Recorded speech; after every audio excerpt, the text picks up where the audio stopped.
find many times along the horse journey, people are fixated on learning the skills or the mechanics of how to communicate with the horse without ever recognizing if the horse has learned the skill set of how to learn. And this is not something that comes natural in the human and horse interaction. This is something that we have to slow down and start to recognize horse behavior and their feedback, learn how to acknowledge it, and help the horse become mentally available to our input so that they can become physically adaptable and reasonable in their behavior. This is a young horse that I'm working with the fly spray bottle with water in it for the first time, so it's shaking and making noises, and I'm helping her learn how to think through offering to participate. Way before we ever reach this moment in time, I have had to first work on getting her mind engaged with me when I called it. I had to help her let go of physical tension when she would respond by either shutting down or fleeing.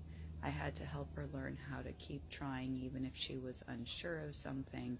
And then when she has those skills, we can start to present things like fly spraying and many of the other common everyday interactions.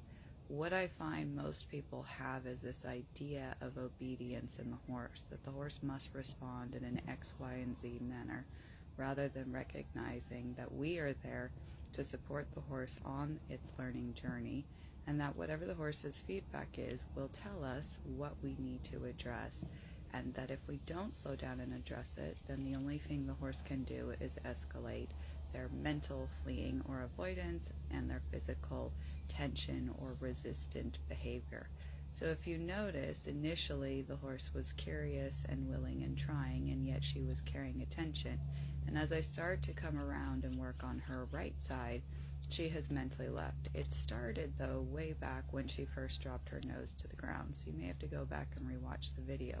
But that was the initial indicator showing that the amount of pressure I had been using and for her mental processing and the time she needed, she wasn't really with me.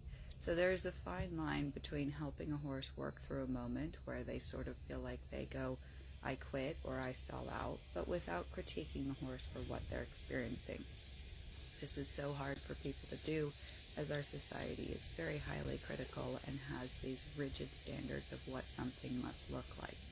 If we remove those and we start to recognize where we need to meet the horse in the moment, we can start to help the horse learn to work through their naturally avoidant behaviors when they're unsure. And that horse can learn to keep participating, mentally engaging, keep trying, and even be